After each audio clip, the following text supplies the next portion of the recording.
This is a photo of the southeast ridge of a mountain called Sentinel Peak at the north end of Lake Howea in New Zealand.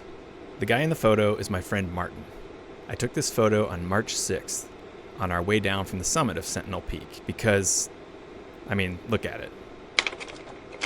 This is a photo of my brother-in-law, Tim.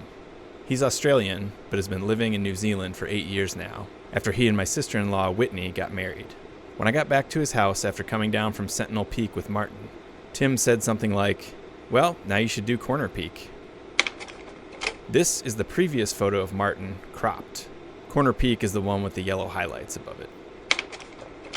This is a photo of my current favorite coffee mug. It's been my favorite coffee mug since last April, when I bought it. Or maybe since August 2023, when I saw it for the first time, but didn't buy it. This is a Google Street View of Spielman Bagels and Coffee on Southeast Division Street in Portland. It's kind of an institution in Portland, supplying more than 50 wholesalers with bagels and operating 4 locations throughout the city. I didn't know that when I walked over from our Airbnb to get a bagel. They had a bunch of coffee mugs for sale, and I thought, hey, maybe I should buy that one. And thought, nah, we have way too many coffee mugs. Then we drove home. The mugs were designed by Raph Spielman, artist, musician, and son of Spielman Bagels founder, Rick Spielman. But I didn't know that at the time either. This is the elevation profile of the hike up Corner Peak. As you can see, it gains a bit of elevation. This is a photo of Jay, our little guy, at the National Transport and Toy Museum in Wanaka.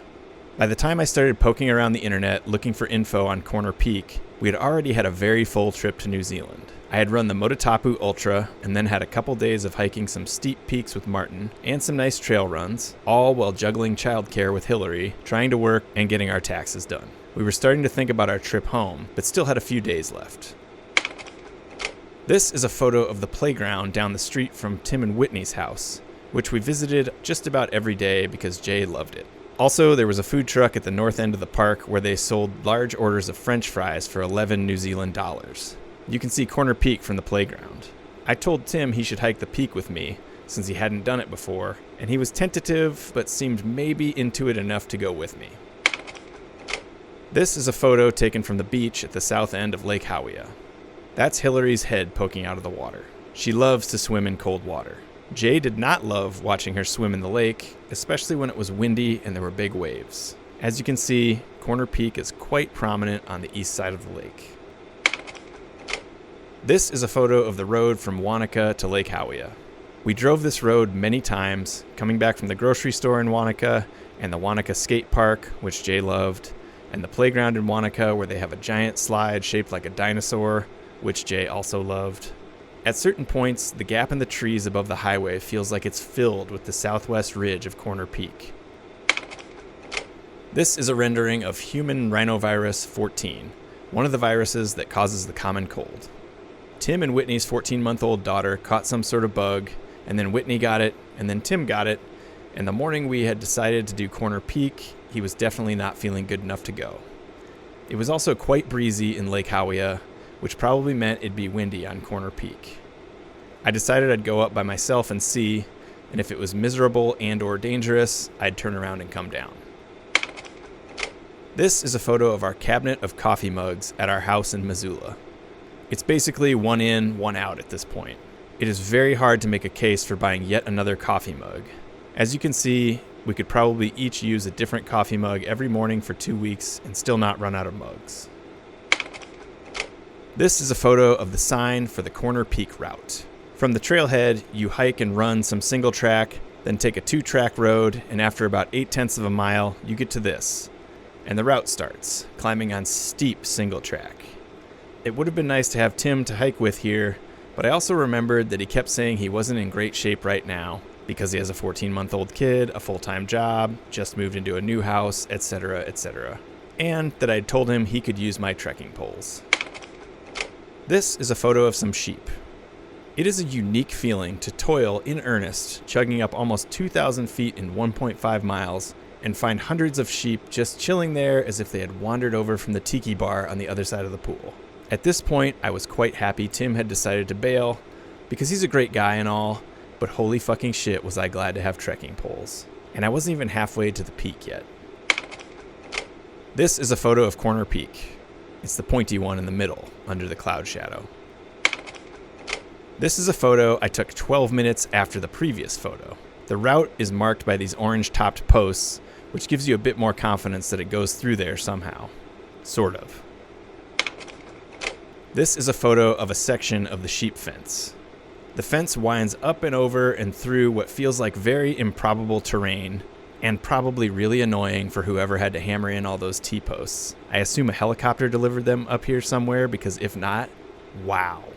It's funny thinking humans, or maybe just me, exerting all this effort to get to this spot in search of some sort of meaning or self-actualization, and you'd have a hard time convincing probably 99 out of 100 human beings that coming up here is worth it.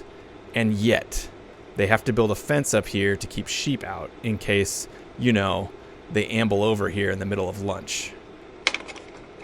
This is a photo of the sign that lets you know you're crossing into Hawea Conservation Park.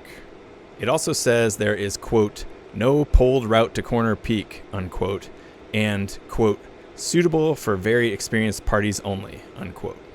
At this point, I had about 1 more mile and 1,000 vertical feet to go, pretty much 80% of the way to the summit. This is a photo of the Beaufort Wind Force Scale.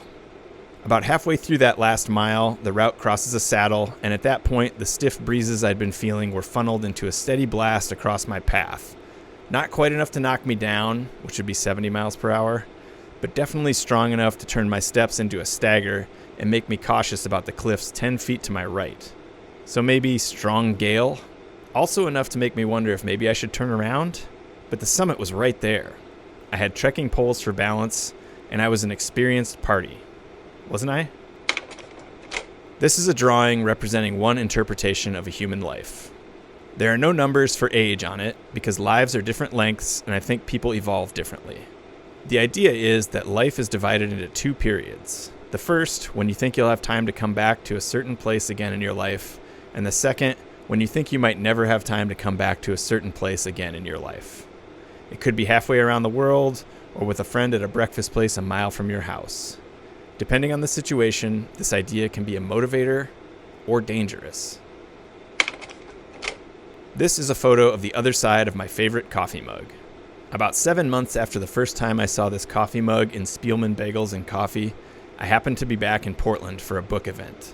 I was in a hurry to get back to Missoula, it's an 8.5-hour drive, but I made time to swing by the bagel shop. I ran in, bought the mug, no bagel, no coffee, just the mug, and I drove home. This is a photo of me on the summit of Corner Peak. It was a little less windy up there, and the view was incredible. This is a photo facing the other direction from the summit of Corner Peak. I mean, look at this place. If you lived 7,800 miles away, like I do, you might consider yourself lucky to get here once in your life. This is a photo I took later that afternoon. That's Jay riding his Strider bike in front of the aforementioned food truck at the aforementioned playground near Tim and Whitney's house. Corner Peak is over there on the right.